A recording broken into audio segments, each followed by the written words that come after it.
अरे हे नाही फोडायला हवं तशी.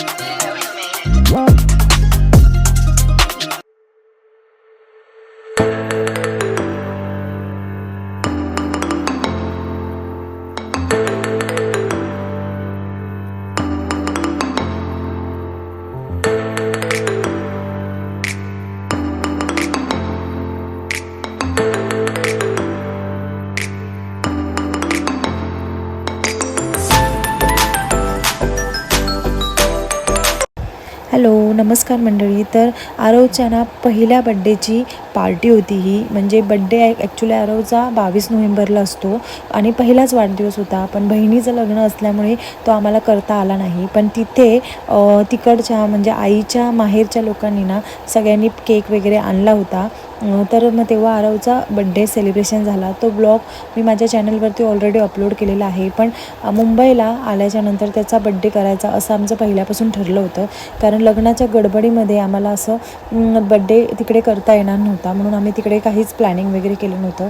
तर असं ना आरवच्या बड्डेचं छोटंसं आम्ही सेलिब्रेशन घरी ठेवलं होतं. जे आमचे मेन लोकं आहेत नात्यातले, त्याचबरोबर आमचं फ्रेंड सर्कल. तर ह्या लोकांमध्ये म्हटलं बड्डे पार्टी करून घेऊया आपण. तर इथे बघू शकता कसं मस्तपैकी असं आम्ही छोटंसं असं डेकोरेशन केलं होतं. देवेंद्रनेच खास करून जास्त मेहनत घेतली होती डेकोरेशनमध्ये आणि मी त्याला हेल्प केली होती. कारण दिवसभर कामामध्येच असतो आपल्याकडे जर एखादं असं फंक्शन असेल तर आता इथे सगळे माझ्या घरातले त्याचबरोबर आमचं फ्रेंड सर्कल आलं होतं. आणि आता आपण थोड्याच वेळामध्ये आरवचा बड्डेचा केक कटिंग करून घेणार आहोत. तर ॲक्च्युली ना आता इथे सगळे आले होते आणि आम्ही आता थोडंसं केकचं हे म्हणजे केक वगैरे ठेवून घेत होतो. पण झालं असं होतं की देवेंद्रने ना कॅमेरा म्हणजे सगळ्यांच्या पाठच्या साईडला असा सेट केला होता आणि स्टँडवर मी त्याला सांगितलं होतं की प्रॉपर कॅमेरा सेट कर, जेणेकरून काय होईल की सगळं शूट करता येईल. पण झालं असं की त्याने पाठच्या साईडला लावल्यामुळे ना तो कॅमेऱ्याच्या समोर येऊन सगळे उभे राहिले होते. त्याच्यामुळे ना नीट क्लिप आल्या नाही तर व्यवस्थित शूट झालं असतं. आणि आता इथे आम्ही आरवला ओवाळून घेतलेला आहे. आणि ॲक्च्युली मी दुसरा ड्रेस घातला होता आरवच्या बड्डेसाठी खास, जो मी बेबी शूटसाठी घेतला होता. पण काय झालं की गेस्ट येत होते, म्हणजे माझा भाऊ आहे चुलत, तर त्यांच्या फॅमिलीसाठी मी बाहेर गेली होती त्यांना घेण्यासाठी. आणि तेवढ्यात काय झालं की झाडावरती ना वटवागळं असतात आमच्या इथे, तर त्या वटवागळ्याने ना पूर्ण माझ्या ड्रेसवरती घाण केली. त्याच्यामुळे मग मला चेंज करायला लागला आणि एंड टायमाला घाईमध्ये मग मला जो हाताला भेटला तो मी ड्रेस इथे विअर केला आणि म्हटलं जाऊ दे. तर असं सीन झाला होता तेव्हा. त्याच्यामुळे मग आता बघू शकता इथे की सगळे आता आरवचं औक्षण करून घेतात आणि मग थोड्याच वेळामध्ये आपण केक कटिंग करणार आहोत.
आणि ॲक्च्युली मी हा व्हिडिओ अपलोड करणारच नव्हती, कारण ना प्रॉपर शूट झालं नव्हतं.